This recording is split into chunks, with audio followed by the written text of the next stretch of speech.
Hello everyone, Laura Walker, OracleReport.com.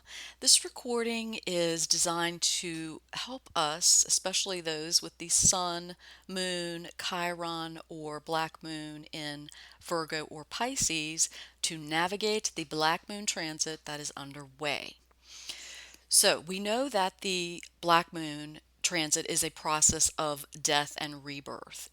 And it is one of the more challenging, if not the most challenging transit in astrology. In turn, it is also one of the most rewarding transits in astrology because what it brings at the end is a great reward and a rebirth of self. Archetypally, it's like the phoenix descending in flames and then rising from ashes. The thing we want to do is to dive consciously. Most people struggle against this transit and they flail because they don't know what's happening and they think that the way they are feeling now is the way they are going to be forever, permanently, because it's hard to see any kind of end in sight. But the truth is, we know where the transit goes. Ultimately, it goes up. There's a huge rise after the fall. What's actually happening, remember, is a process of rebirth. It is like labor, a process of the death of the old self and the birth of the new self.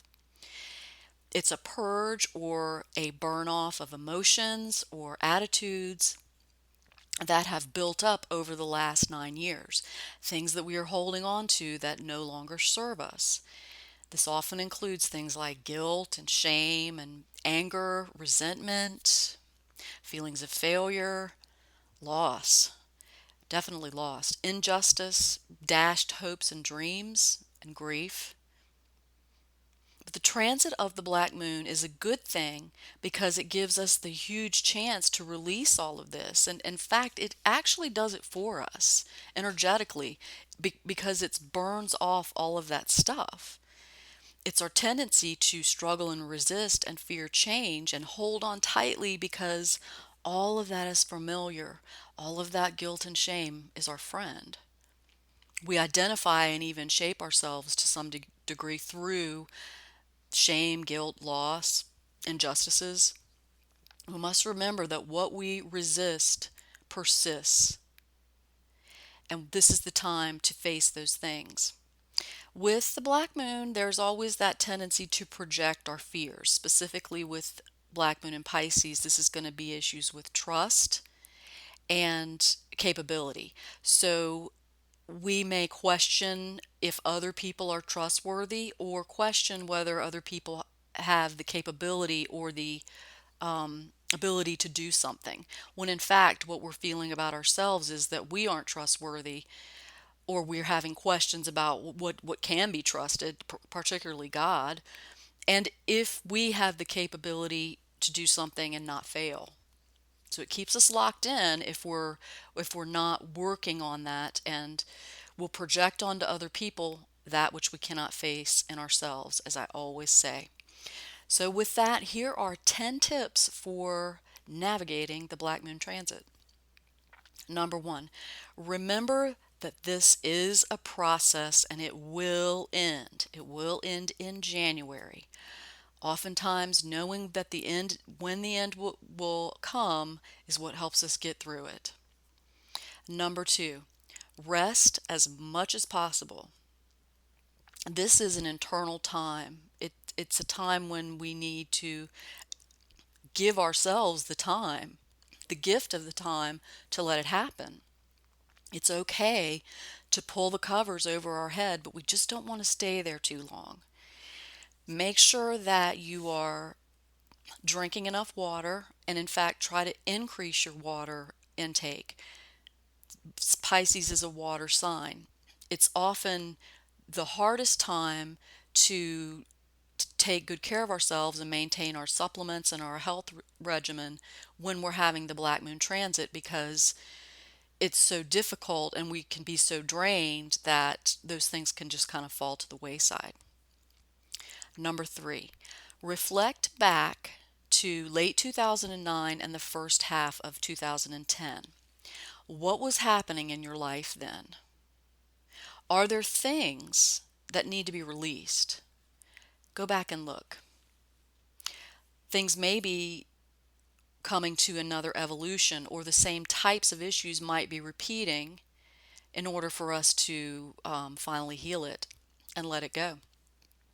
Number 4, read spiritual material. Pisces is the sign that is closest to spirit. Pisces rules spirit in astrology. The black moon transit is like a spiritual crisis in many ways, the dark night of the soul. So turn to those sources that have helped you in the past or seek out new ones, spiritual information. Number 5, clean. Clean or clear your space. Give things to charity, throw out things that need to go. Renew your environment. When we clear out clutter and all of that energy that is trapped in those, locked in those places, when we remove that, we clear out room in our minds. Number 6, take an honest inventory on who you've placed your trust in. Are they deserving? With the black moon in Pisces, the tendency is to place trust in people that on some level we know we really can't trust. And in this way, we avoid true intimacy and being vulnerable to somebody, because then we aren't really let down because we knew on some level that they weren't trustworthy in the first place. Number 7, examine where you feel you failed or have fallen down. What was the archonic interference? We understand that that is in play, and especially for people trying to bring light into the world. What lessons were learned from these perceived failures? Is there a silver lining visible now? Is there a burden we need to put down? Do we need to forgive ourselves for something? Do we need to release others from the entanglement? Number 8, the black moon in Pisces prompts escapism, and this is oftentimes done with overdoing drugs or alcohol. But what other escapes are healthier? Watching films, and we know a lot of that is Hollywood propaganda, but there's some good ones out there, and we can suspend some of that to some degree in order to enjoy. Take a drive, read a book, maybe read some light fiction, work in the yard, take your dog for a walk. The black moon in Pisces is a time of heightened creativity because we are able to tap into that dark void of creativity of the black moon. It's very hard to muster the energy to do something with that creativity or those ideas that are coming to us. We might not feel like actually doing something creative during the times when the moon is in Pisces or Virgo, but on the other times we may be able to do something with those creative ideas that come to us during the moon time in Pisces or Virgo. Number 9, do something for someone else. Take the focus off of yourself. The black moon puts us in the mirror and has us looping and thinking only about ourselves. One of the best ways to snap out of that is to do something for someone else. And number 10, most importantly, turn over to a higher power that which is too much for you. Give it over. We don't have to carry the load. Now, we're not carrying the load ourselves. We're all in this together, and I am right there with you. I'm a Pisces. I'm right there with you doing it. I hope that these tips are helpful for you. I hope you find something useful in it. And I will see you back Monday when the moon leaves Pisces.